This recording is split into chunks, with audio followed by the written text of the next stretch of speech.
Ok. Entonces vamos a hablar hoy de los derechos económicos, sociales y culturales. Entonces, con la bienvenida nuevamente a todas, a todos, al curso. Quisiera ocuparme hoy de hacer una presentación muy sintética, pues también, como todas, sobre los derechos económicos, sociales y culturales. Y hablar de los derechos económicos, sociales y culturales, pues resulta importante por dos o tres razones que quiero resaltar inicialmente. Pues de un lado, porque digamos en el contexto, hemos hablado del contexto constitucional colombiano y hemos hablado de unas constantes estructurales, y esas constantes estructurales las hemos,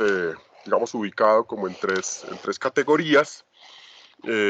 Hablamos de unas constantes estructurales del contexto, unas constantes estructurales de los contenidos constitucionales y unas constantes estructurales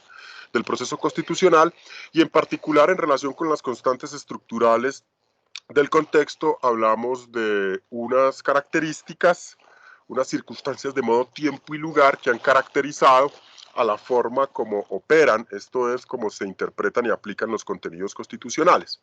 Y decimos que ese contexto, en el caso colombiano, pues es un contexto signado por la violencia, la exclusión y la precariedad. Y entonces, digamos que la primera razón gira en torno a esos elementos de contexto, los derechos económicos, sociales y culturales,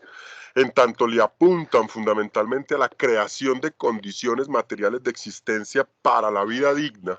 es decir, para el ejercicio de los derechos, la satisfacción de las necesidades que subyacen a la titularización de cada derecho, pues juegan un papel importantísimo en la atención de los problemas relacionados con esas constantes estructurales y particularmente con los problemas asociados con la desigualdad material y la desigualdad formal, ¿sí?, que están estrechamente ligados a la violencia, es decir, la exclusión y la precariedad, es decir, las formas de discriminación estructural a las que han sido sometidas diversos colectivos, diversas personas a lo largo de la historia, ¿cierto?, en Colombia, y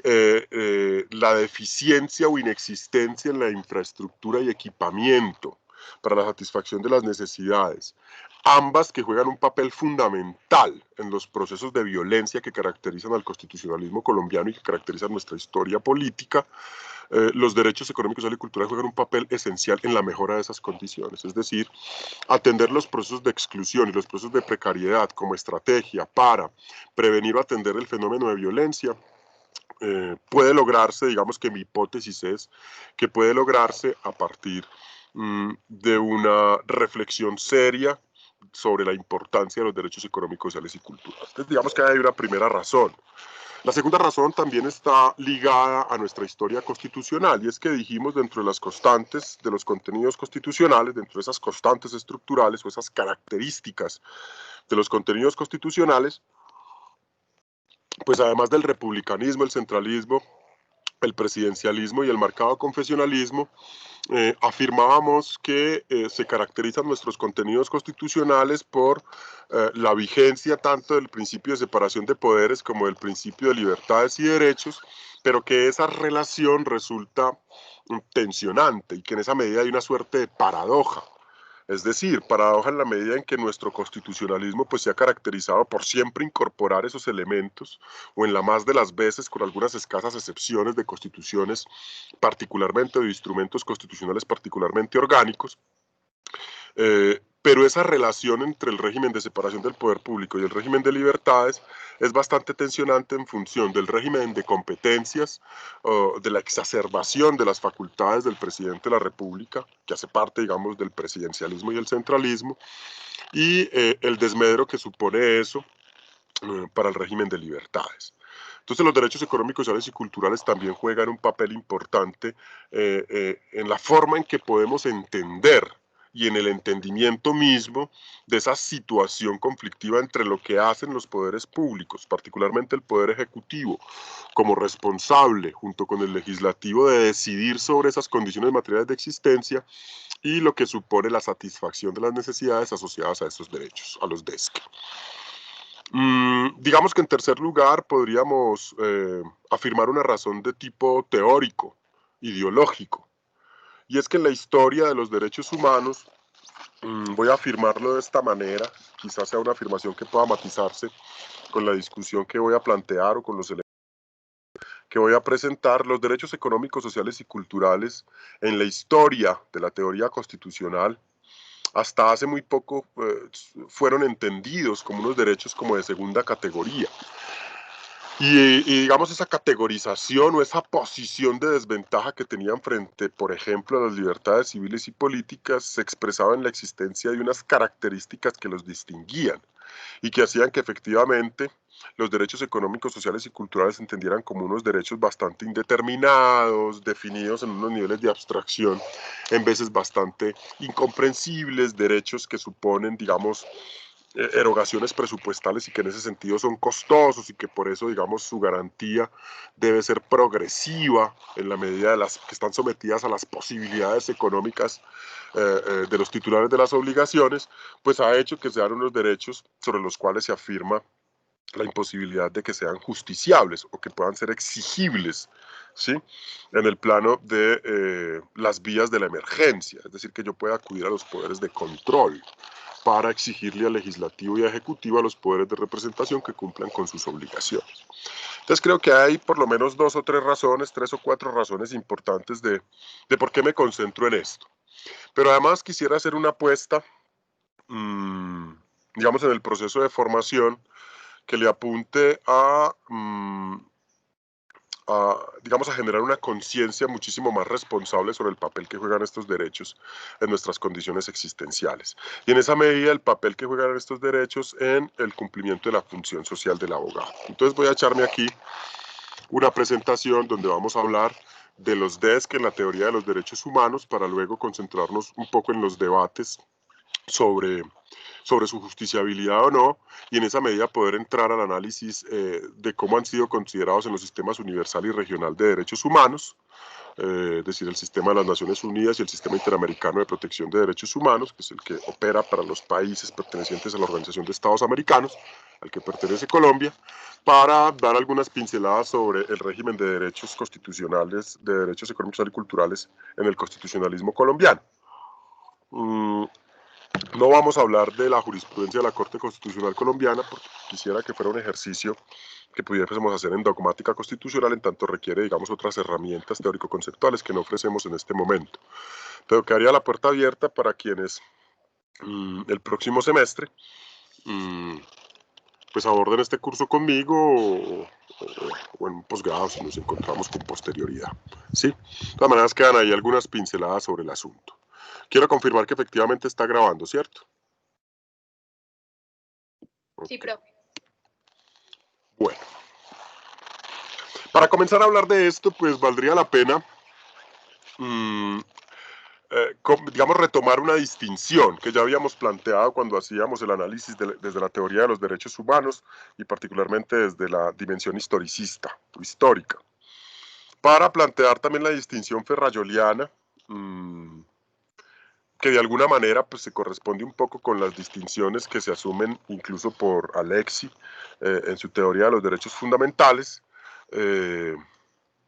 para que desemboquemos en una distinción respecto del contenido de los derechos y podamos resolver una inquietud. Y es, pues, de un lado, cuál es la naturaleza de los derechos económicos, sociales y culturales, es decir, cuál constituye su razón de ser o su esencia, en esa medida qué papel juegan, ¿sí? Y en virtud de ese papel que jueguen, cuáles son los contenidos, ¿sí? A los que hacen referencia esos derechos. Vamos a llamarlos DESC, ¿cierto? Esos derechos económicos, sociales y culturales. Entonces, cuando hacemos un recorrido histórico, pues retomando la propuesta de Karel Basak, pues afirmamos la existencia de 3 generaciones de derechos. Los derechos económicos, sociales y culturales estarían ubicados en lo que conocemos como la segunda generación de derechos, que tienen lugar en el marco de la consolidación del proceso de revolución industrial. Un proceso que Eric Hobsbawm denomina del siglo XVIII largo, ¿cierto? Que va desde finales de 1700 hasta principios del siglo XXI y que implicó la consolidación del modelo de industrialización, ¿sí? Que fue la apuesta económica de los países occidentales a principios del siglo XX, la sustitución de importaciones por producción interna, que pretendía justamente atender la crisis del Estado liberal, fomentando la participación del Estado en la producción de bienes y servicios, ¿sí? Y sobre todo en la generación de obra pública. Ese proceso de industrialización, ese proceso que denominamos revolución industrial, pues es el marco o el contexto en el que nacen los derechos económicos, sociales y culturales, que es un marco además determinado por la crisis del Estado liberal. Crisis que se expresaba en la incapacidad del modelo político y del modelo económico del liberalismo, y en esa medida también del modelo jurídico del liberalismo, digamos de ese positivismo temprano, del periodo liberal, de garantizar la igualdad de condiciones materiales de existencia para todos los titulares de los derechos. Recuerden que en ese marco de análisis histórico de los derechos, además de las generaciones de derechos, hablamos de un proceso que sufren, o del proceso que sufren todos los derechos humanos, que comienza con el proceso de positivización o reconocimiento a través del derecho positivo mediante instrumentos de derecho internacional o mediante instrumentos de derecho doméstico como la consagración en las constituciones, un proceso de generalización que supone la extensión de los derechos a todos los individuos de la especie humana, un proceso de internacionalización que implica la extensión de los derechos, digamos, digamos, bajo ese carácter de inalienabilidad y de inherencia de los derechos que acompañan a todos los sujetos de la especie humana, encuéntrense en donde se encuentre, pero además un proceso de especificación o de especificidad que implica que asignamos digamos, contenidos especiales a derechos en razón de las particulares condiciones de ciertos sujetos o colectivos, o creamos derechos humanos específicos para ellos. Entonces, en esa crisis del Estado liberal, pues lo que se demostró, insisto, desde la dimensión política y sobre todo desde la dimensión económica, era la incapacidad del modelo liberal para asegurar esas condiciones materiales de existencia. Y en el marco de ese proceso de industrialización, el surgimiento del socialismo, la propagación, la generalización de las teorías socialistas y sus rudas críticas al modelo liberal, pues implicaron un fortalecimiento de las organizaciones de base sindical, de los movimientos feministas, sufragistas, y en general de los movimientos de base, pues que dan lugar a transformaciones constitucionales importantes, ¿sí? En ese periodo, ¿cierto? Finales del siglo XIX, principios del siglo XX. Quizás de los más relevantes sean, para el caso del constitucionalismo occidental, la Constitución de Weimar de 1919, que había sido precedida por la Constitución de Querétaro de 1917, la Constitución mexicana, y que en Colombia particularmente llegan con la reforma constitucional de 1936. Estos derechos, que denominamos derechos económicos, sociales y culturales, pues le apuestan a la consolidación, el desarrollo y consolidación de uno de los valores fundacionales de la modernidad. La modernidad, se supone, estaba soportada en los principios de libertad, igualdad y solidaridad. Y los derechos económicos, sociales y culturales le apuestan al fortalecimiento y consolidación del principio de igualdad, por lo menos en sus dos dimensiones, la formal y la material, haciendo una apuesta importante por la dimensión material de la igualdad. Recuerden que la dimensión formal de la igualdad pretende o tiene como propósito la protección de las diferencias. Es decir, la igualdad formal implica que la igualdad ante la ley, esto es, la igualdad de derechos, la igualdad de trato y la prohibición de la discriminación, nos protege en virtud de nuestras diferencias, mientras que la igualdad material, ¿sí?, nos protege en virtud de las desigualdades. La igualdad material lo que pretende es reconocer que materialmente los seres humanos no son iguales todos, es decir, que las condiciones materiales de existencia no son las mismas para todos los seres humanos y que en virtud de ello es necesario que el Estado intervenga para restablecer el equilibrio allí donde ha sido turbado por la economía de mercado, fundamentalmente. Entonces, bajo esa égida de la igualdad material, los derechos económicos, sociales y culturales procuran la garantía de condiciones de posibilidad materiales para una vida digna. Y esa vida digna pues termina, digamos, materializándose, termina consolidándose formalmente en el ejercicio, en las posibilidades de ejercicio de los derechos, pero materialmente en la satisfacción de las necesidades que subyacen a cada derecho. Recuerden que todo derecho no es más que la titularización de un conjunto de facultades que me permiten actuar en un ámbito de libertad específico a efectos de proveerme de los bienes y servicios que me permitan satisfacer mis necesidades. Entonces podríamos hablar de que hay una satisfacción en clave de los derechos cuando los titulares de esos derechos cuentan no solo con las posibilidades formales de ejercicio, es decir, cuentan no solamente con la titularidad del derecho, sino además que cuentan con las condiciones materiales para hacer todo aquello que dentro de sus posibilidades y el ámbito de libertad les permita satisfacer esas necesidades. A eso le apuestan los DESC, ¿sí? Y en Colombia, si bien digamos, hay un antecedente importante, insisto, con la reforma de 1936, la reforma del Acto Legislativo 01 de 1936, que da lugar, entre otras cosas, a la Ley 200 del 36, que es una de las primeras apuestas institucionales en Colombia por producir una reforma agraria seria. Da lugar también a la incorporación del sistema de seguridad social y con posterioridad a la expedición del Código del Trabajo, del Código Sustantivo del Trabajo, ¿cierto? Que protegía tanto las relaciones individuales como colectivas del trabajo, pero que da lugar también, digamos, a un modelo de derecho social que fue importantísimo durante, digamos, mediados del siglo XX y la segunda parte del siglo XX, ¿sí? En Colombia, pues terminan formalizados de forma explícita a partir de 1991. Recordemos que la Constitución de 1991, en el marco de nuestra historia constitucional, implica un punto de quiebre importantísimo. Y uno de los elementos que caracterizan ese punto de quiebre es la titularización, la formalización, vamos a llamarlo de esa forma, vamos a llamarlo el reconocimiento de un amplio catálogo de derechos que se expresa en el título segundo de la Constitución, cuyo capítulo segundo se refiere explícitamente a los derechos económicos, sociales y culturales. Entonces, digamos que desde esa dimensión histórica, insisto, los derechos económicos, sociales y culturales digamos, proponen un punto de reflexión importantísimo. La pregunta es si esa distinción histórica, es decir, que los derechos de digamos, si esa distinción histórica entre derechos de primera, segunda y tercera generación, e incluso algunos hablan de una cuarta generación de derechos, implica diferencias sustanciales o en relación con el contenido, que hacen que determinados derechos, como por ejemplo los derechos de primera generación, el régimen de libertades civiles y políticas, sea más importante que los de segunda generación. Ahí valdría la pena entonces rescatar la distinción ferrayoliana. Ferrajoli distingue entre, digamos, lo que podríamos llamar derechos negativos y positivos, que es distinto a libertades negativas y positivas, y dentro de esos derechos negativos, pues habla de las libertades o de los derechos de mera libertad,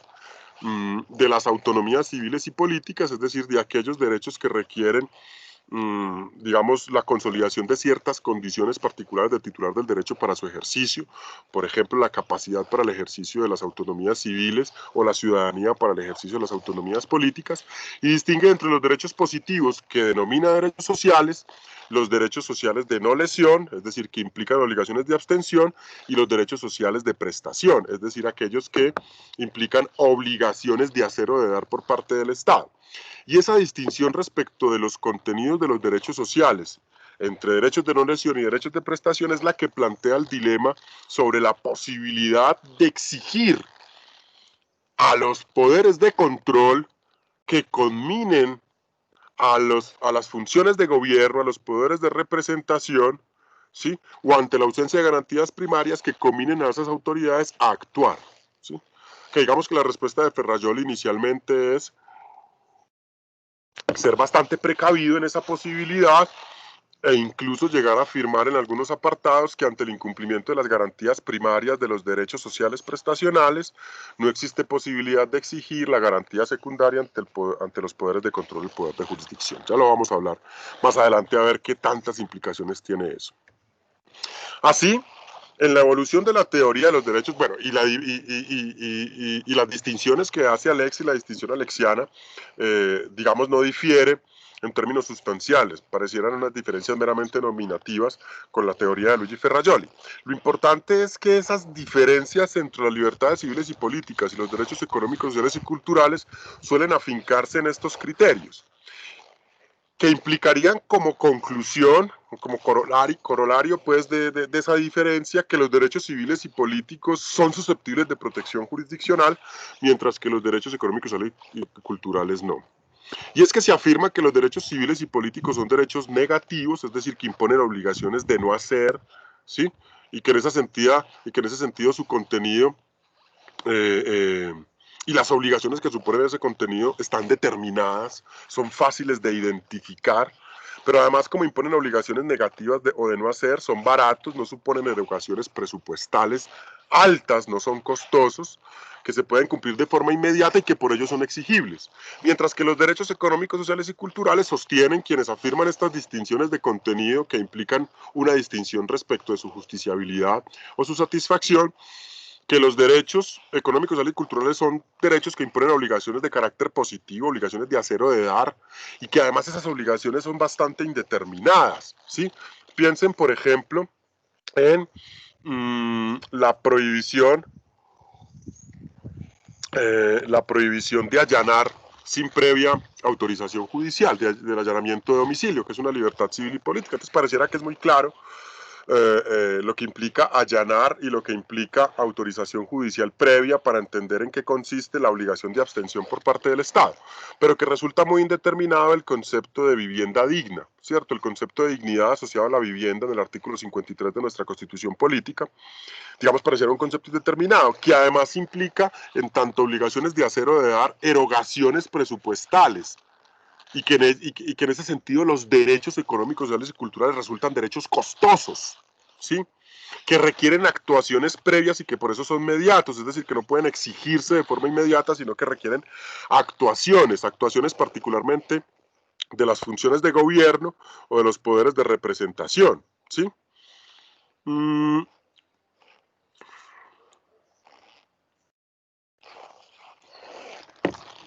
Y que en esa medida son programáticos, son de desarrollo progresivo, es decir, la consecución de los estándares cuantitativos, los estándares cualitativos y cuantitativos relacionados con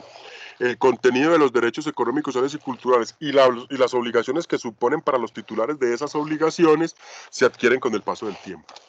Se adquieren con el paso del tiempo. Esas diferencias, insisto, han llamado a una buena parte de la teoría. Es un debate que, si bien está más o menos resuelto en favor de la justiciabilidad, sigue siendo un debate álgido en la literatura especializada, es decir, son susceptibles de protección los derechos económicos, sociales y culturales a través de la jurisdicción o los poderes de control. Sigue siendo un debate. Entonces yo lo que quiero es distinguir aquí en esta primera parte, digamos, los argumentos digamos, de las tres posibilidades de respuesta que hay frente a esa situación. Hay quienes sostienen que los derechos económicos, sociales y culturales no son justiciables de ninguna manera, ¿sí? Radicalmente opuesta a esta posición está quienes consideran que los derechos económicos, sociales y culturales son siempre justiciables, es decir, que hay una justiciabilidad absoluta que siempre será posible con independencia del contenido. Si se trata de derechos sociales de no lesión o de derechos sociales prestacionales, siempre será posible exigir judicialmente su cumplimiento, y quienes hablan de una justiciabilidad limitada, es decir, siempre y cuando operen determinadas condiciones. Cuando uno analiza la evolución digamos, de la función judicial en la protección de los contenidos constitucionales, hay un texto bien interesante prologado por Gargarella se me olvida cómo se llama este man, Noimbre, digamos, que trata de plantear la existencia de un nuevo modelo, reconocer, más bien sistematizar la experiencia de un nuevo modelo de justiciabilidad, que digamos que es como la justicia deliberativa. De eso podríamos hablar también más adelante, cuando hablemos de los poderes públicos y particularmente del Poder Judicial, que habla, digamos, de la necesidad de un modelo más dialógico, que conversa justamente con la evolución del debate del judicial review o de la posibilidad de control judicial a la ley en procura de protección de los contenidos constitucionales que se desatan en Estados Unidos desde finales del siglo XVIII, ¿cierto? Y que comienza, digamos, con unas etapas muy tempranas o periodos de fundamentación, con el fallo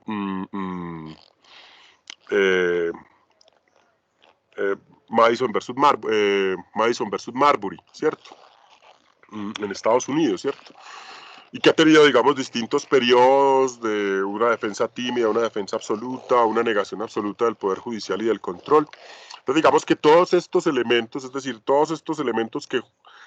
justifican la justiciabilidad o no de los derechos sociales, pues está articulado a todos estos debates. En primer lugar, quienes sostienen que los derechos económicos, sociales y culturales no son justiciables, disponen, entre otras cosas, o afirman, entre otras cosas, que estos derechos no tienen un contenido mínimo o esencial y que en esa medida no es posible identificar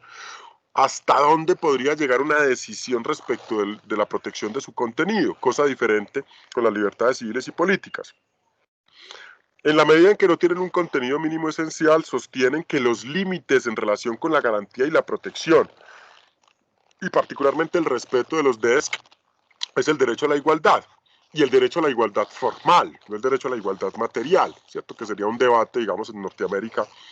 en el marco de la crisis del Estado liberal con la Corte Warren, y la defensa, digamos, de los derechos y de las libertades civiles de las comunidades negras en Estados Unidos, ¿cierto? Además, sostienen que los derechos sociales constituyen mandatos a los poderes públicos que de ninguna manera pueden ser exigibles en tanto suponen prestaciones programáticas. Prestaciones que resultan costosas y que requieren actividades coordinadas entre los poderes de representación, llamémoslo las funciones de gobierno y de garantía primaria en los términos de Luigi Ferrajoli. Suponen prestaciones programáticas que implican erogaciones presupuestales, costosas. Implica que el Estado disponga recursos. Claro, si los derechos económicos, sociales y culturales lo que pretenden es justamente crear esas condiciones materiales de posibilidad para el ejercicio de los derechos, pues la consecuencia es que la creación de esas condiciones materiales requieren desarrollos de infraestructura y equipamientos que son costosos, implican erogaciones de dinero. Y por eso operan más como garantías institucionales que como derechos, permitiendo, en el marco de la decisión política de lo que es de un margen de discrecionalidad en términos cual y cuantitativos, es decir, en términos del qué y del cómo, ¿cierto? Es decir, cuánto, a quiénes, cómo, ¿cierto? Permitiría en el ámbito de la política, que recuerden que la política supone tomar decisiones con fundamento en la conveniencia y la oportunidad, ¿sí? Me permiten decidir quiénes podrían ser los potenciales beneficiarios, cuál sería el contenido y el alcance, ¿sí?, de esa condición material que se va a satisfacer, cuáles serían los procedimientos, los mecanismos, los protocolos, las actividades específicas, que de allí pues está conectado estrechamente con el diseño, ejecución y evaluación de políticas públicas, y que en esa medida entonces las políticas públicas no son justiciables. Hay quienes sostienen que hay una justiciabilidad limitada y que esa justiciabilidad limitada está asociada, en primer lugar, en que prima facie las obligaciones que derivan de los DESC recaen fundamentalmente en los poderes de representación,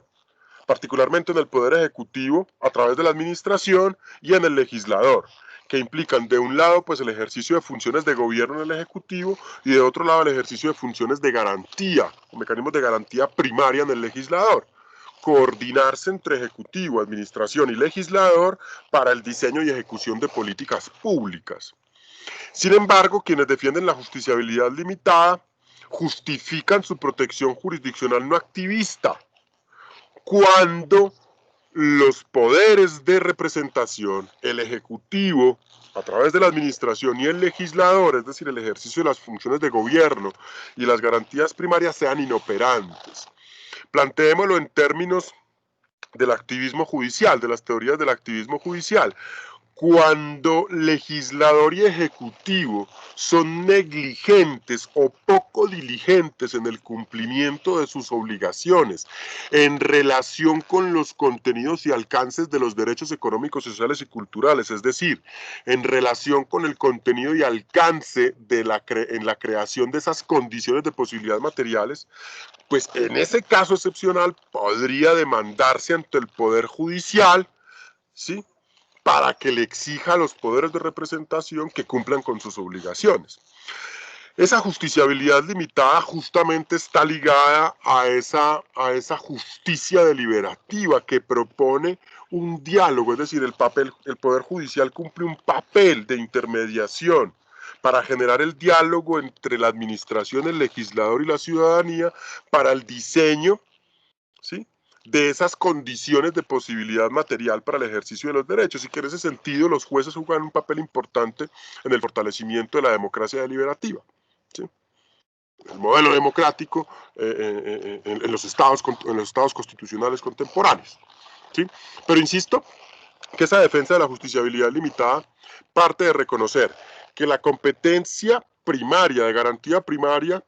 y la competencia de función de gobierno son esencialmente del legislador y del ejecutivo, de la administración, y que solo en casos excepcionales, cuando ellos resulten inoperantes, será posible acudir al Poder Judicial para que los conmine a cumplir. Otros sostienen que los derechos sociales siempre son justiciables, ¿sí? Y lo hacen bajo afirmaciones tales como que todos los derechos humanos deben ser asegurados mediante contenidos constitucionales precisos e indisponibles por los poderes públicos, y que incluso la vaguedad en la que están enunciados los contenidos de los derechos no es una característica exclusiva de los DESC, sino que incluso las libertades civiles y políticas y en general todos los contenidos constitucionales gozan de, digamos, de un cierto nivel de indeterminación que incluso es deseable, ¿sí? Por aquello, digamos, de la actualización histórica de los contenidos constitucionales, y que en aras a la rigidez constitucional, que insistimos es una característica propia de las constituciones como resultado del proceso de democratización y constitucionalización en Occidente, esa rigidez que busca que las constituciones tengan una vigencia a largo plazo, pues solo puede asegurarse en la medida en que los contenidos constitucionales puedan actualizarse y puedan ponerse en contexto a partir de la interpretación y la aplicación. En la medida en que todos los derechos humanos deben ser asegurados mediante contenidos constitucionales, pues todos ellos deberían contar con mecanismos de garantía y protección amplios y específicos, que imponen obligaciones prestacionales exigibles judicialmente a través del control judicial de las políticas públicas. Pero además que sería importante afirmar que efectivamente todos los derechos, no solamente el régimen de libertades civiles y políticas, sino todos los derechos cuentan con un contenido esencial o un contenido mínimo, lo que en Colombia hemos llamado el mínimo vital, o que hemos llamado el contenido esencial de los derechos, el núcleo esencial de los derechos, y que ese núcleo esencial es indisponible. Y que ese núcleo esencial no es solamente las libertades civiles y políticas, sino incluso que resulta muchísimo más funcional para los DESC, ¿sí? De allí que sea posible ejercer control judicial sobre las políticas públicas, ¿sí? Entonces digamos que la pregunta a la que uno resulta arrojado aquí en este punto para el contexto del constitucionalismo colombiano es ¿cuál de esas teorías opera en nuestro régimen constitucional? Y tendríamos que afirmar como hipótesis, luego pues tendríamos que hacer una revisión mucho más juiciosa que se podría hacer con el ejercicio de líneas jurisprudenciales que van a hacer para la tercera unidad, opera en el marco de la segunda y la tercera teoría, es decir, que son justiciables entre la justiciabilidad limitada y la justiciabilidad absoluta. Vamos a ver cómo lo hace la Corte. Seguramente esto dialogaremos con precisión en el curso del próximo semestre en Dogmática Constitucional Colombiana, pero lo cierto es que podríamos afirmar que, como hipótesis, insisto, que nuestro régimen constitucional y particularmente en el ejercicio de las competencias de los poderes de la Corte Constitucional, digamos, ha virado desde una justiciabilidad, digamos, de negar una justiciabilidad por una justiciabilidad limitada, luego yendo a una justiciabilidad absoluta y ahorita yendo a una justiciabilidad limitada bajo las ideas de las decisiones dialógicas en el Poder Judicial. Cuando uno revisa entonces las posiciones teóricas, puede identificar tres tipos de razones para defender la protección de los DESC a través del ejercicio de las competencias del Poder Judicial. Una razón ideológica que tiene que ver con el rol de los jueces, y es que los jueces cumplen un papel fundamental, un papel importantísimo, ¿sí?, en la promoción de los derechos y de la democracia en los regímenes constitucionales contemporáneos. Es decir, los jueces no pueden quedar relegados a ser convidados de piedra, ¿sí?, que expresan solamente la voluntad del legislador, sino que su papel es fundamentalmente de protección de los contenidos constitucionales en la medida en que juegan un papel fundamental en la protección de la democracia y los derechos. Es que los jueces deberían hacerlo. Ideológicamente, digamos, el modelo constitucional contemporáneo le apuesta a un papel activista limitado relativo de los jueces en materia de derechos humanos y particularmente de derechos económicos, sociales y culturales. Desde el punto de vista teórico, se sostiene que no hay diferencias sustanciales en los contenidos de los derechos sociales con respecto a las libertades civiles y políticas, ¿sí? Y que de allí que la relación con las obligaciones de protección en unos y otros sean las mismas. Es decir, Ya dijimos que todos los derechos subjetivos, y en ese sentido todos los derechos humanos, con indiferencia de la distinción que hagamos por generaciones o por contenidos, tienen un contenido positivo y un contenido negativo. Que ese contenido positivo se expresa en la existencia de un conjunto de obligaciones de dar o de hacer a cargo de los titulares de esas obligaciones, que son los poderes públicos. Y esas obligaciones de dar o de hacer son susceptibles, ¿sí?, de ser protegidas. Es decir, no podríamos pensar que la inoperancia, la incompetencia, la indiferencia incluso de los poderes legislativo y ejecutivo en relación con sus obligaciones de hacer respecto de todos los derechos y particularmente de los DEX pueda quedar impune, ¿cierto? Porque las diferencias entre los contenidos de unos y otros no son sustanciales. Pero además desde el punto de vista metodológico es posible corroborar el papel que han cumplido los tribunales domésticos y los tribunales internacionales en materia de protección de derechos económicos y culturales, que los jueces lo han hecho. Es decir, los tribunales internacionales y domésticos de protección de derechos humanos y derechos constitucionales han reconocido en sus decisiones que los derechos económicos y culturales son susceptibles de protección, ¿sí? Entonces, a eso vamos a apostarle un poco aquí cuando revisemos el sistema universal, el sistema regional. Hagamos una presentación pues muy descriptiva de cómo funciona el sistema universal, regional y doméstico en relación con los DESC. Tendríamos que partir para cerrar esta primera parte, o tendríamos que concluir para cerrar esta primera parte, primero, que los derechos económicos, sociales y culturales tienen un propósito, que es la reducción de la desigualdad material, y en ese sentido la reducción de las desigualdades en las condiciones existenciales, en las condiciones materiales de existencia, a diferencia de la igualdad formal que procura la protección de las diferencias. Aquí estamos hablando de la igualdad material, ¿cierto? Que está consagrada expresamente en el artículo 13, inciso segundo de nuestra Constitución Política. Pero además procuran la creación de esas condiciones materiales de existencia dignas que le permitan a los sujetos titulares de derechos satisfacer las necesidades materiales, digamos que subyacen a la titularización de todo derecho. Y que de allí que vamos a hablar de una redefinición de las obligaciones del Estado en materia de derechos humanos. Para eso podríamos hacer una revisión de los sistemas universal, regionales, particularmente el Sistema Interamericano de Protección de Derechos Humanos, y de los sistemas domésticos de protección de derechos humanos, el papel que juegan los jueces constitucionales y particularmente la Corte Constitucional en Colombia. Yo quisiera aquí hacer una revisión rápida del sistema universal y el sistema regional para las Américas, de cómo operan los DES ahí y qué mecanismos hay para garantizar, para asegurar su protección más bien, para asegurar su protección. El sistema universal, aquí le estoy ayudando a quienes tienen que hacer la exposición sobre el sistema universal. El sistema universal de protección de derechos humanos se define como un sistema en el que concurren un conjunto de normas de naturaleza sustancial y adjetiva o procesal, organismos y funciones que están orientados a la promoción y la protección de los derechos humanos. Esas normas sustanciales y procesales se identifican con lo que conocemos como instrumentos internacionales de protección de derechos humanos, ¿cierto? Que comienzan con la Carta de Constitución de las Naciones Unidas, la Declaración Universal de los Derechos Humanos, los pactos internacionales de derechos civiles y políticos y derechos económicos, sociales y culturales de los años 60, ¿cierto? Y una serie de instrumentos que comienzan a expedirse a partir de los años 60, 70, 80, en relación con la especificidad. Trata de personas, desaparición forzada, mujeres, niños, discapacitados o discapacidad, pueblos indígenas y tribales, entre otros. Además cuentan con un conjunto de organismos que cumplen esas funciones, ¿cierto? Hay unos organismos convencionales y hay unos organismos asociados, ¿cierto? Entre ellos se pueden resaltar el Alto Comisionado de las Naciones Unidas para los Derechos Humanos, algunos procedimientos especiales, el Consejo de Derechos Humanos de Naciones Unidas y otros organismos. Dentro de esos organismos encontramos unos comités. Esos comités están distribuidos por temas y hay un comité específico, ¿sí?, para los derechos económicos, sociales y culturales, ¿cierto? Es el Comité de Derechos Económicos, Sociales y Culturales. Ese comité tiene unas competencias particulares en materia de derechos económicos, sociales y culturales que pueden revisar en la página de Naciones Unidas, ¿cierto? Se define cuál es el comité, cuáles son los instrumentos internacionales que le dan competencia, y ahí revisan las decisiones que han venido tomando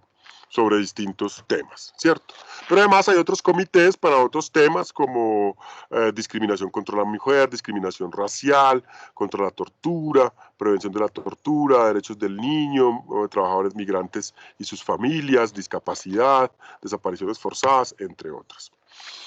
Además de los comités, existen otros organismos que desarrollan y promueven los derechos, promueven y protegen los derechos humanos, ¿cierto? Además de la Asamblea General de Naciones Unidas, de la Corte Internacional de Justicia, de la Organización Internacional del Trabajo y unos organismos de cooperación como el Programa de Naciones Unidas para el Desarrollo, el Alto Comisionado de las Naciones Unidas para los Refugiados, la Organización Mundial de la Salud, entre otras, está el Consejo Económico y Social, ECOSOC, ¿cierto?, que está articulado al Comité de Derechos Económicos, Sociales y Culturales. No me abre. Que está articulado al Consejo, ya vamos a mirar las funciones, está articulado al Comité de Derechos Económicos, Sociales y Culturales. El comité, sí, bueno, el ECOSOC, el Consejo, fue creado por el Pacto Internacional de Derechos Económicos, Sociales y Culturales, sí, con el objetivo de promover la materialización de las 3 dimensiones del desarrollo sostenible, económica, social y ambiental, y engloba un conjunto diverso de entidades de las Naciones Unidas y de organizaciones no gubernamentales, ¿cierto? Por su parte, el comité es un cuerpo de 18 expertos independientes que monitorea la implementación del PIDESC y que en esa medida cumple las funciones de supervisión que se le asignaron en el Pacto Internacional de Derechos Económicos, Sociales y Culturales al ECOSOC, al Consejo, ¿cierto? Dentro de de esas funciones de supervisión, vamos a ver que hay unos, digamos que ellos levantan unos estándares, ¿cierto?, que permiten el monitoreo de la situación de los derechos económicos, sociales y culturales, ¿cierto? El comité se crea en los años 80 como consecuencia justamente del fracaso en la protección de los DESC que supuso el Consejo Económico y Social, digamos, no tenía como los dientes necesarios para ello, y por eso el comité elabora informes y observaciones generales a partir de los informes periódicos que presentan los estados frente a los derechos económicos, sociales y culturales. Y esos informes y observaciones generales constituyen lo que se denomina la doctrina del comité, que en el fondo es lo que conocemos como parte del corpus juris de los derechos humanos. El corpus juris de los derechos humanos está constituido por todo el conjunto de instrumentos, de normas y decisiones que interpretan con autoridad, ¿sí?, los instrumentos internacionales, es decir, los instrumentos internacionales y esas interpretaciones que con autoridad hacen los órganos que las interpretan. Entonces este comité es quien interpreta con autoridad el PIDESC, el Pacto Internacional de Derechos Económicos, Sociales y Culturales, ¿cierto? Y ha emitido por lo menos 2 observaciones generales muy importantes en la materia. La observación general número 3 del 90, ¿sí?, que desarrolla la idea de que el máximo de los recursos a que se refiere, vamos a ver ahora, bueno, lo vimos también la última clase, cuando hablábamos de los instrumentos de protección de derechos humanos y de las obligaciones de reconocimiento, respeto, garantía y protección, que la expresión del máximo de los recursos que está incorporado en el Pacto Internacional de Derechos Económicos, Sociales y Culturales en relación con el desarrollo progresivo de los derechos no puede entenderse como una patente de impunidad para los estados, para que los estados se eximan de la responsabilidad de no ejecutar acciones o de no adelantar acciones que permitan la creación de esas condiciones de posibilidad para la satisfacción de las necesidades asociadas a los derechos económicos, sociales y culturales. Y allí fue en esa observación general entonces donde el comité desarrolló la tesis del contenido mínimo esencial de los DESC. Por otro lado, la observación general número 9 sobre la aplicación interna del pacto impuso a los estados la obligación de crear mecanismos judiciales de protección de los DESC. Entonces yo estoy haciendo énfasis en esto justamente porque digamos, se sostuvo una tesis durante muchísimos años que los DESC no eran justiciables, y digamos lo que ha venido haciendo el comité con sus observaciones generales es ir precisando que efectivamente los DESC tienen un contenido mínimo que debe ser protegido, que es obligación de los estados protegerlo, y que en la medida de esa obligación de protección deben asegurar la existencia de recursos judiciales para ello. Ello implica, en virtud de estas observaciones generales, tal como lo dispone la Declaración Universal de los Derechos Humanos, que los derechos son indivisibles. Recuerden que la Declaración Universal no distingue entre libertades civiles y políticas y derechos económicos, sociales y culturales, ¿sí? La interdependencia y separación de esos derechos, ¿cierto?, digamos que esa distinción a través del PIDESC y del Pacto Internacional de Derechos Civiles y Políticos, a partir de la proclamación de Teherán, no pueden entenderse como que son individuales cada uno y operan de forma aislada, todos los derechos humanos son independientes, y que la aplicación progresiva, más bien que debe haber una progresiva igualación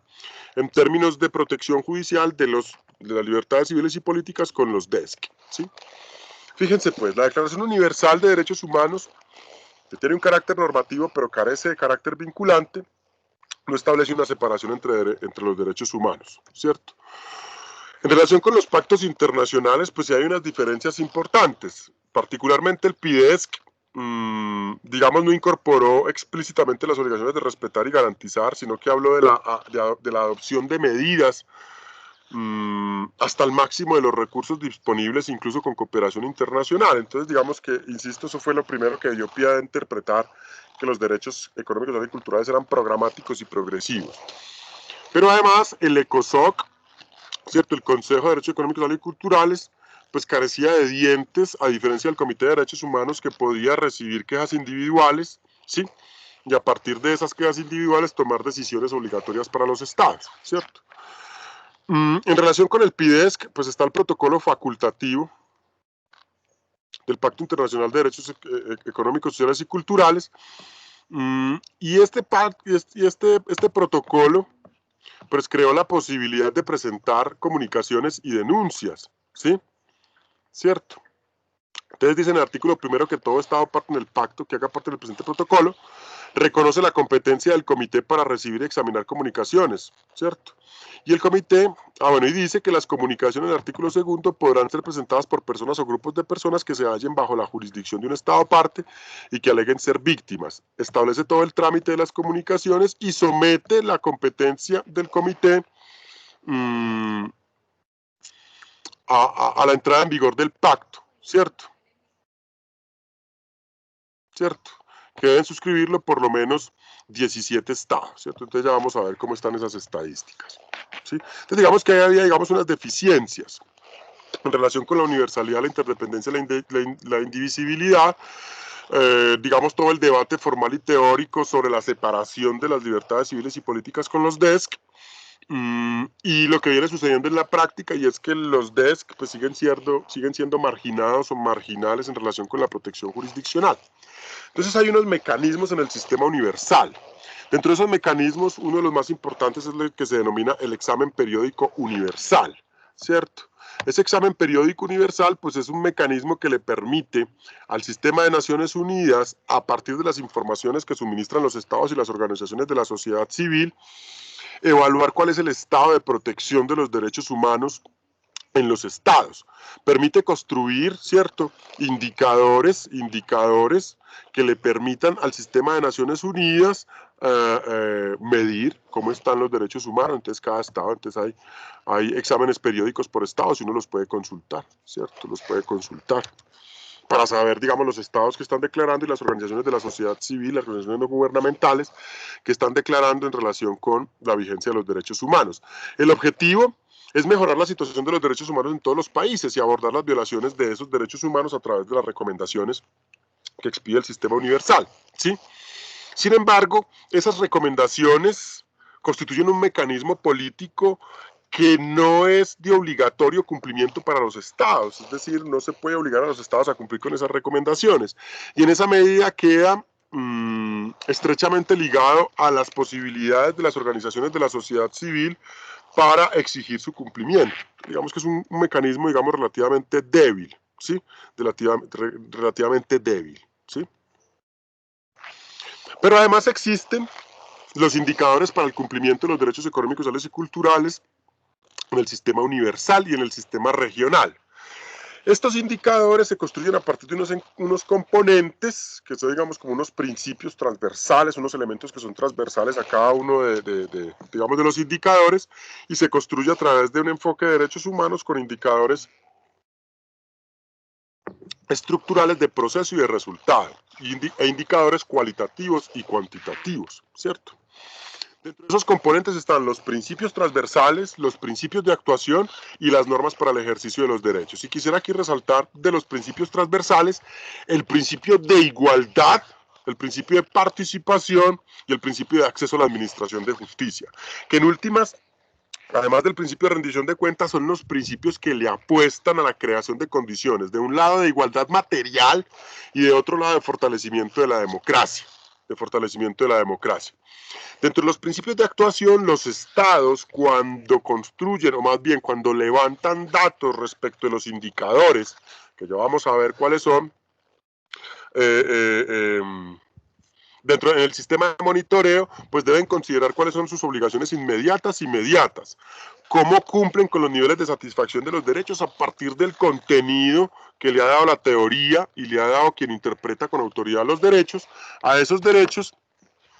cuántos recursos asigna para el cumplimiento de esos cometidos y cómo se protege de forma prioritaria a grupos vulnerables. Y cada vez, digamos, dentro del sistema universal y el sistema regional se definen de acuerdo al contexto grupos, digamos, particularmente vulnerables, campesinos, indígenas, grupos de mujeres, niños, migrantes, entre otros, ¿cierto? Y finalmente, pues unos contenidos específicos para todos los derechos que están asociados a la de todos los DESC, que están asociados a la disponibilidad, accesibilidad, aceptabilidad y calidad, ¿sí? Estos indicadores de monitoreo se construyen a partir de un enfoque basado en derechos humanos. Ese enfoque podría ser definido como un marco conceptual para la acción pública que se funda en las normas internacionales de derechos humanos y que está dirigido a la promoción y protección de esos derechos humanos. Y fíjense en esto, está orientado a integrar de manera sistemática principios y estándares como los que hemos definido, ¿sí?, en los planes, políticas y programas. Entonces, el enfoque basado en derechos humanos es un enfoque que permite el diseño, ejecución y evaluación de políticas públicas en clave de los contenidos de los derechos humanos, para asegurar que las políticas públicas no operan con criterios de asistencia, ¿cierto?, o de caridad, sino que operan en virtud de la titularización de los derechos y el empoderamiento de los titulares de esos derechos. Entonces, esto es muy importante. La profesora Laura Pautasi, argentina, de la Universidad de Buenos Aires, define los estándares como un conjunto de pautas, principios y reglas que orientan y constituyen la base sobre la cual se fija el contenido de los compromisos asumidos por los estados en materia de derechos sociales y que fijan un corpus que permite no solo desarrollar con precisión el alcance de las obligaciones concernientes al derecho social en cuestión, al derecho económico, social y cultural que se está evaluando, sino que también aporta elementos comunes en los procesos de verificación de ese cumplimiento, fiscalización y evaluación de las políticas y acciones que se han adoptado para la satisfacción de tales derechos. ¿Por qué estoy siendo tan enfático en esto? Porque esos sistemas de monitoreo que están, digamos, están diseñados y estamos en ejercicio digamos, de refinamiento en contexto del derecho doméstico, permiten justamente, insisto, a través del levantamiento de datos duros, verificar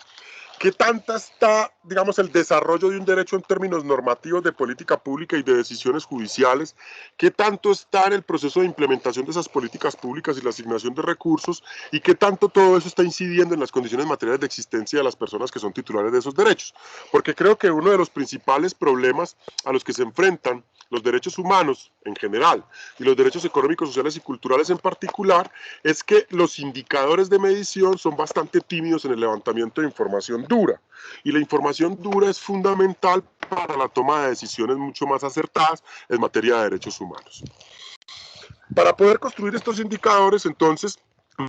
el marco del protocolo de San Salvador, se conforma el grupo de trabajo para el análisis de los informes nacionales que están previstos en el protocolo, que es el órgano que monitorea el cumplimiento y a partir de la evaluación que hace, conforme a esos indicadores, presenta informes por países y le dice a cada país: vea país,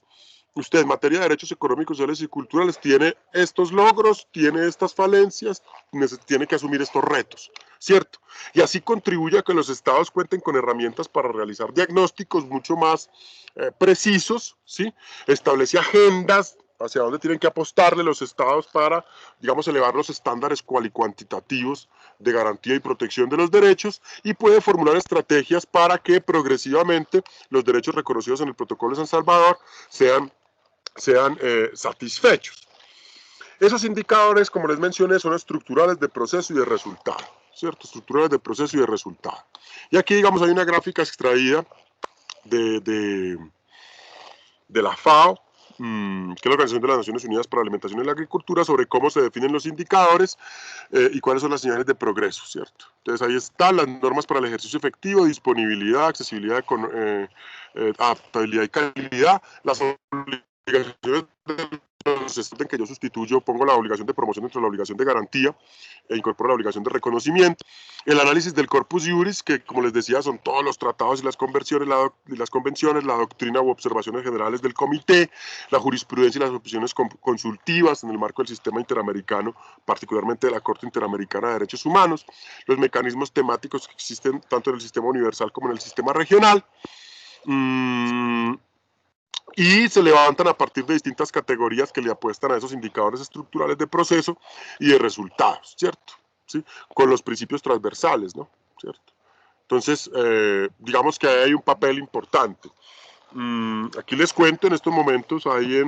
estamos realizando en FAO, estoy como estudiante en FAO en un curso justamente de indicadores sobre protección, satisfacción del derecho a la alimentación. Entonces estamos trabajando todos estos temas de cómo construir indicadores para el monitoreo del derecho a la alimentación en Colombia, ¿cierto? Entonces, estoy tratando de plantear esto, digamos, para hacer evidente que esto efectivamente es operativo. Todavía, digamos, tiene muchísimas fallas estructurales, es débil en términos de la obligación de los estados, pero hay iniciativas y lo que estoy tratando de hacer evidente es que los DESC no son unos derechos de segunda clase, sino que en relación de la indivisibilidad de los derechos, la interdependencia entre los derechos, pues juegan un papel fundamental todos los derechos humanos y todos los derechos constitucionales. A partir de esos elementos, pues también venimos trabajando con varios colegas en una teoría a partir de digamos, del concepto de densidad, que es un concepto de la física que relaciona la masa con el volumen. Estamos tratando de analizar la densidad de los derechos, considerando que es necesario no solamente levantar información teórico-conceptual sobre el derecho, no solamente rastrear y describir la situación normativa del derecho, es decir, qué instrumentos internacionales existen, qué desarrollos en el derecho doméstico, si hay políticas públicas o no, si hay decisiones judiciales o no, si hay erogaciones presupuestales o no, sino además que en la masa del derecho que está constituida por el elemento fáctico se hace necesario levantar datos empíricos que den cuenta del nivel de satisfacción del derecho, ¿sí? Y que ese nivel de satisfacción está estrechamente ligado al contenido, estructura y componente del derecho que definen los elementos dogmáticos del derecho, ¿cierto? La teoría, ¿sí? Y las decisiones judiciales que interpretan con autoridad, porque quizás uno de los elementos, insisto, más débiles del sistema de monitoreo es que no es muy riguroso en el levantamiento de datos duros, es mi percepción, ¿no? Entonces le estamos haciendo una apuesta, digamos, por un modelo mucho más riguroso de levantamiento de datos, pero que además pueda valerse de instrumentos o herramientas de desarrollo tecnológico de cuarta revolución industrial, trabajar con Big Data, trabajar con inteligencia artificial, trabajar con minería de datos, ¿cierto? Trabajar con sistemas de modelación, trabajar con Decision Support Systems o sistemas pues, de toma de decisiones informadas, entre otras cosas, ¿cierto? Entonces tiene que ser, estamos apostando a eso. Bueno, en el sistema interamericano, pues la situación de los derechos económicos, sociales y culturales no es muy diferente a la del sistema universal, salvo por las decisiones que ha adoptado la Corte Interamericana de Derechos Humanos. El sistema interamericano se define también como un conjunto de mecanismos y procedimientos en el marco de las Américas que es operativo para los estados que hacen parte de la Organización de Estados Americanos, ¿cierto? ¿Cierto? Aquí están los estados que hacen parte de la organización, aquí está Colombia, ¿cierto? Y aquí está Colombia.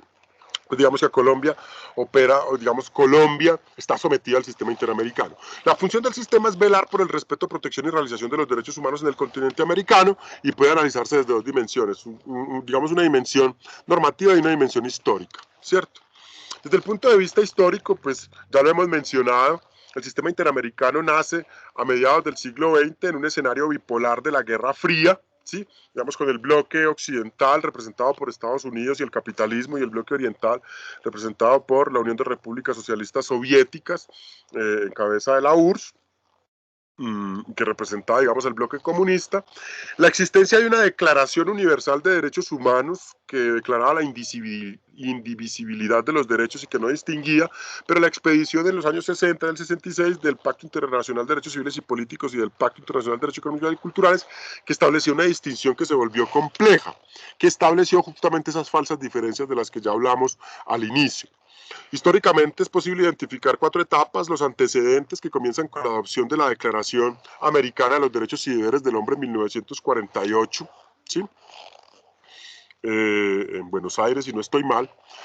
La creación de la Corte Interamericana, de la Comisión Interamericana de Protección de Derechos Humanos en el 59 y la expansión de sus competencias. Posteriormente, en 1969, la expedición de la Convención Americana sobre Derechos Humanos y su entrada en vigor 10 años después, en 1978, y en 1979 la creación y luego la expedición de jurisprudencia a partir de 1988 de la Corte Interamericana de Derechos Humanos y la adopción de los protocolos adicionales a la Convención Americana. Dentro de esos protocolos, pues está el protocolo de San Salvador, sí, el protocolo sobre abolición de la pena de muerte, entre otros instrumentos interamericanos que constituirían entonces lo que podríamos denominar el corpus juris del sistema interamericano, que se articula el corpus juris universal, ¿cierto? En materia de DESC, podríamos afirmar que en el sistema interamericano aún es bastante fragmentario, ¿sí? Hay 35 países miembros del sistema interamericano, que son todos los países miembros de la OEA. 25 de esos países han ratificado la convención y solo 17 han ratificado el protocolo de San Salvador, ¿cierto? Solo 17 países han ratificado el protocolo de San Salvador, ¿no? Aquí están, ¿sí? Digamos que todavía hay apuestas. Sin embargo, con la ratificación de esos 17, pues entra con competencias la Comisión y la Corte Interamericana para conocer de la violación del protocolo, ¿sí? Dentro de las instituciones y procedimientos, que es el análisis normativo, pues tenemos la Convención Americana de Derechos Humanos, ¿sí? La Corte Interamericana de Derechos Humanos, que es quien toma decisiones con poder de jurisdicción, el Protocolo de San Salvador, es el protocolo adicional a la Convención en materia de DESC, ¿sí? Y el protocolo relativo a la abolición de la pena de muerte, ¿cierto? Y hay unos instrumentos que son importantes en materia de DESC, ¿cierto? Ahí resaltamos pues la Carta de la OEA, que consagra un régimen amplio de derechos y deberes en cabeza de los Estados miembros, ¿cierto? Y que hace referencia a derechos sin una distinción, ¿cierto? Sin una distinción específica, ¿sí? Establece el deber de los Estados, de los derechos de proteger, ¿cierto? De garantizar los derechos de la persona humana y los principios de la moral universal.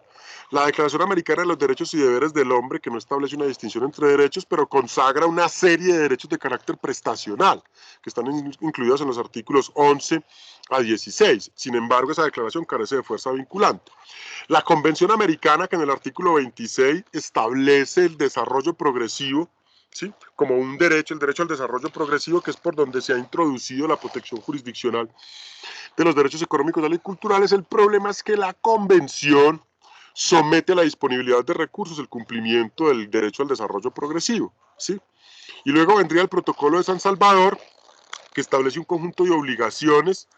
de garantía y de carácter progresivo en relación con los recursos de los que disponen los estados para asegurar los derechos económicos, sociales y culturales, y que prohíbe la regresividad o introduce el principio de no regresividad. Entonces, ahí, digamos, en ese panorama normativo, hay una serie digamos, de obstáculos o de inconvenientes en el sistema interamericano, que, digamos, voy ahorita a plantear si, digamos, han sido insuperables, ¿no? Primero, pues es la incorporación de la cláusula de desarrollo progresivo que limita la garantía y protección de los derechos económicos, sociales y culturales a la disponibilidad presupuestal, ¿cierto? A la adopción, digamos, del máximo de los recursos, ¿sí? La existencia de distintos mecanismos, ¿cierto?, en sede de la Comisión y en sede de la Corte Interamericana para exigir la protección de los derechos, ¿cierto? La no incorporación, digamos, explícita en la Convención Americana de los DESC, ¿sí? Y la remisión expresa a los derechos consagrados en la Carta de la OEA, que ya mencionamos no tiene un carácter vinculante, y digamos la ventaja de incorporar el principio de no regresividad frente a la progresividad de los derechos, ¿sí? Mm, Dentro de esos derechos que están en la Carta de la OEA, pues está la educación, la alimentación, el trabajo, la vivienda, entre otros, y que ha sido, digamos, la cláusula de remisión que ha permitido a la Corte Interamericana tomar decisiones importantes en materia de DESC. Hay varios casos, resalto el del caso de los 5 pensionistas versus Perú, y el caso Acevedo Vendía y otros contra Perú, pero digamos que acá hay 3 casos importantes: Suárez Peralta versus Ecuador, Canales Huapaya versus Perú, González Yu y otros versus Ecuador, donde la Corte permitió la protección de DESC, o digamos planteó el debate sobre si los DESC son o no susceptibles de protección a través del sistema interamericano, con argumentos respecto de si los DES están consagrados como derechos o no dentro del sistema, si las obligaciones que consagran son distintas o no, si las obligaciones previstas en el artículo 1 y 2 de la Convención Americana, que son las obligaciones de reconocimiento, respeto y garantía, operan también para los DESC, si el Pacto Internacional de Derechos Económicos, Sociales y Culturales es susceptible de ser protegido a través de las decisiones de la Corte Interamericana. Claro que no, hace parte del Corpus Juris y serviría como criterio de interpretación. ¿Cuál es el papel del protocolo de San Salvador dentro de ese Corpus Juris? Y si la existencia de mecanismos de monitoreo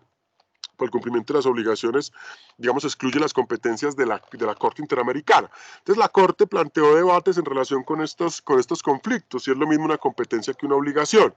para definir en relación con los DES que existen obligaciones, no solamente competencias de los poderes públicos, sino obligaciones, y que esas obligaciones operan en el marco de la teoría de los derechos humanos, es decir, obligaciones de reconocimiento, obligaciones de respeto, obligaciones de garantía, obligaciones de protección, ¿cierto? La necesidad de hablar de la ampliación de los contenidos de los derechos o de la creación de contenidos nuevos, que digamos nos remitiría al problema de los derechos indominados dentro del sistema interamericano, entre otras cosas porque la competencia de la Corte Interamericana está limitada a los derechos contenidos en la Convención y en algunos otros instrumentos del sistema interamericano que le conceden competencia, como por ejemplo el artículo 7º de la Convención Belén do Pará, ¿sí? O la interpretación evolutiva o la utilización de otros medios interpretativos como la interpretación pro hominem para garantizar la vigencia de los derechos contenidos en la convención. Finalmente, para el caso colombiano, pues como lo mencionaba, se hace necesario tener presente lo que hemos denominado las constantes estructurales del constitucionalismo colombiano, ¿cierto?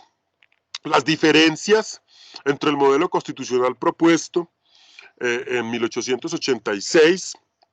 la evolución que tuvo en relación con los DESC a partir de 1936 con el acto legislativo 01, ¿sí? Que introdujo entre otras la función social de la propiedad, la intervención del Estado en la economía, la función pública de la asistencia pública, el trabajo como una obligación social y la garantía de los derechos de asociación y de huelga. ¿Cómo evolucionó eso que denominamos el nuevo constitucionalismo latinoamericano y cómo Colombia termina insertado en esa dinámica que es consecuencia justamente del proceso de democratización en Europa con posterioridad a la Segunda Guerra Mundial y lo que conocimos como la constitucionalización de los ordenamientos jurídicos en Occidente, y que nosotros entramos en ella a partir de 1991 con la Constitución política vigente, ¿sí?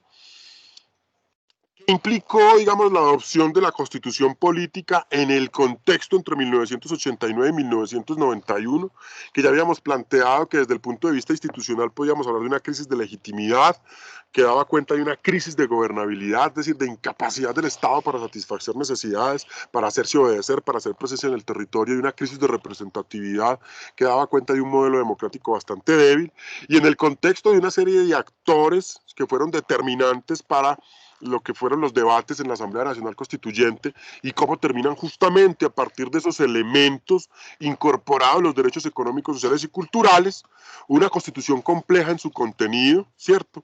Que incorpora unos elementos dogmáticos y orgánicos, y dentro de esos elementos dogmáticos un capítulo dedicado exclusivamente a los derechos económicos, sociales y culturales, que está en el título segundo, capítulo segundo, y unos mecanismos de protección de derechos constitucionales. Esas diferencias sustanciales en relación con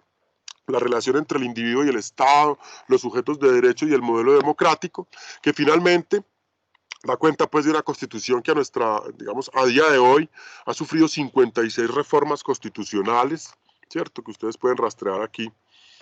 en la página de Presidencia de la República. Mm.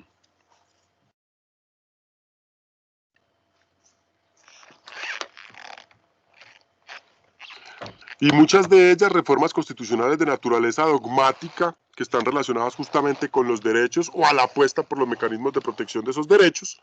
¿cierto? El título segundo, capítulo segundo de la Constitución, que se refiere a los derechos, las garantías y particularmente a los derechos sociales, económicos y culturales, que están reconocidos, digamos, aquí están algunos que están en la Constitución política,